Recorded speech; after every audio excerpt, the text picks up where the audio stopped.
নিয়োগ দুর্নীতি মামলায় সুপ্রিম কোর্টের নিয়ম মেনেই চাকরিহারা শিক্ষক শিক্ষিকাদের পরীক্ষার বিজ্ঞপ্তি ঘোষণা হবে। মঙ্গলবার নবান্ন থেকে সাংবাদিক বৈঠকে এই ঘোষণা করলেন মুখ্যমন্ত্রী মমতা বন্দ্যোপাধ্যায়। জানিয়ে দিলেন, আদালতের আগের নির্দেশ মেনে এই সিদ্ধান্ত নিতে বাধ্য হচ্ছে রাজ্য সরকার, নইলে পরে নির্দেশ বলবৎ না করা নিয়ে দোষারোপ করা হবে। তবে সুপ্রিম কোর্টে রিভিউ পিটিশন দায়ের করা হয়েছে।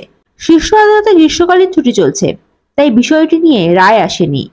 পরে সে রিভিউ পিটিশনে ভিত্তিতে যে রায় আসবে আগামীতে তাই কার্যকর হবে। চাকরিহারা শিক্ষকদের দাবি, পরীক্ষা ছাড়াই তাদের চাকরিতে পুনর্বহাল করা হোক। বিক্ষোভকারী চাকরিহারারা শিক্ষামন্ত্রী ব্রাত্য বসুর সঙ্গে দেখা করতে চেয়েছিলেন। তাদের দাবি মতোই চাকরিহারাদের প্রতিনিধি দলের সঙ্গে সোমবার বিকাশ ভবনে বৈঠক করেন শিক্ষা সচিব বিনোদ কুমার এবং সমগ্র শিক্ষা মিশন প্রকল্পের ডিরেক্টর শুভ্র চক্রবর্তী। তবে সেই বৈঠকে ছিলেন না শিক্ষামন্ত্রী ব্রাত্য বসু। এই নিয়ে কংগ্রেস নেতা অধীর রঞ্জন চৌধুরী বলেন, শিক্ষকদের দাবি যথার্থ দাবি, শিক্ষামন্ত্রী পলাতক। এর পাশাপাশি তিনি আরজি করের প্রসঙ্গ টেনে এনে রাজ্য সরকারকে একাধিক সুরে কটাক্ষ করেন। এবং দাবি তো যথার্থ দাবি, শিক্ষা সম্পর্কিত বিষয়, ফলে শিক্ষামন্ত্রী আসা তো উচিত।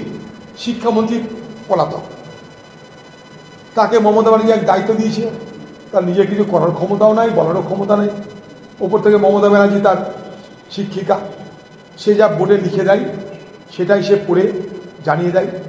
আবার নতুন করে আদেশ হওয়ার আগে বোর্ডটা ডাস্টার দিয়ে মুছে দেয়, আবার দিদি কী বলছে সেটা আসবার পর সেটা আবার বলতে লেগে যায়। তো এখানকার শিক্ষামন্ত্রী সে একটা পুতুল ছাড়া অন্য কিছু নয়।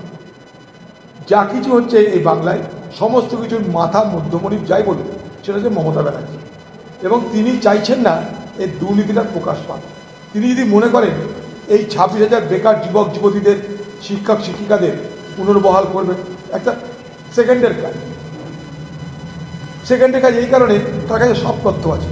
তিনি যখন এটা জেনেছেন যে কারা কলঙ্কিত, যারা অযোগ্য, তাহলে এটাও জানেন যে কারা যোগ্য। যদি একটা জানা যায় তাহলে আরেকটাও জানা যায়, অযোগ্য যদি জানা যায় তাহলে যোগ্য করা তারাও জানা যায়। তো সেই যোগ্য অযোগ্যের তালিকাটা তো রাজ্য সরকারের কাছে আছে।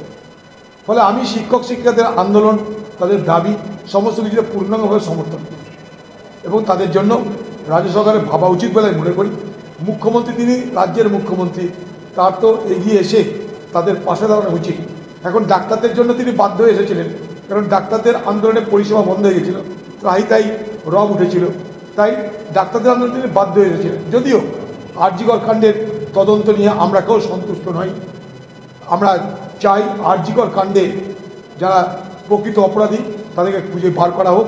সিবিআই পারলে সিবিআই, না পারলে রাজ্যকেও দিব্যি দেয়নি যে সিবিআই আরজি কর কাণ্ডের হত্যাকারীকে ধরতে না পারলে তুমি ধরতে যেও না। Bureau report, ND Bangla news. সবার আগে সব খবর, সঠিক খবর পেতে ফেসবুক পেজটি ফলো করে এবং ইউটিউব চ্যানেলটি সাবস্ক্রাইব করে রাখুন আর শেয়ার করতে ভুলবেন না।